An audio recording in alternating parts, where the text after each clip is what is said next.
There has been a lot of controversy about who Kamala Harris might pick as her vice presidential running mate. And much of that controversy swirls around Josh Shapiro, the governor of Pennsylvania, who is staunchly pro-Israel. To be fair, so are most of the other candidates she might pick. And that's why some people say, well, they don't want Josh Shapiro because he's Jewish. But the critics of Josh Shapiro are the same people who were wildly in favor of Jewish Senator Bernie Sanders when he was running for president. What they say is Josh Shapiro is particularly bad. Look at his attitude towards the peaceful encampments in his state at the University of Pennsylvania, which he called to be dismantled and ordered to be restored. He even likened some protesters to the KKK. And even before he was governor, when he was attorney general, he was opposed to the peaceful boycott, divestment, and sanctions movement.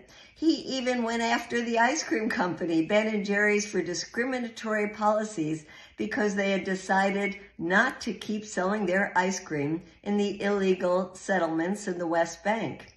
And recently, an op-ed has surfaced that he wrote decades ago when he was just 20 years old. But look at the words of that op-ed, which was called Peace Not Possible.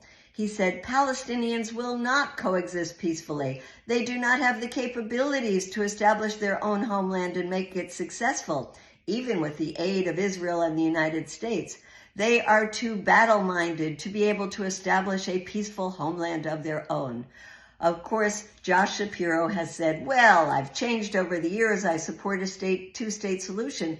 But you know, in that op-ed, he also identified himself as somebody who volunteered with the IDF, the Israeli Defense Forces, which he has also been walking back. I don't think that if Kamala Harris picks Josh Shapiro, she will be able to win back a lot of the young voters, the Arab Americans, the Muslims, who have been so disaffected with Joe Biden's support of Israel's genocidal policies. Will she be smart enough to pick somebody else as her running mate? We shall see on Monday.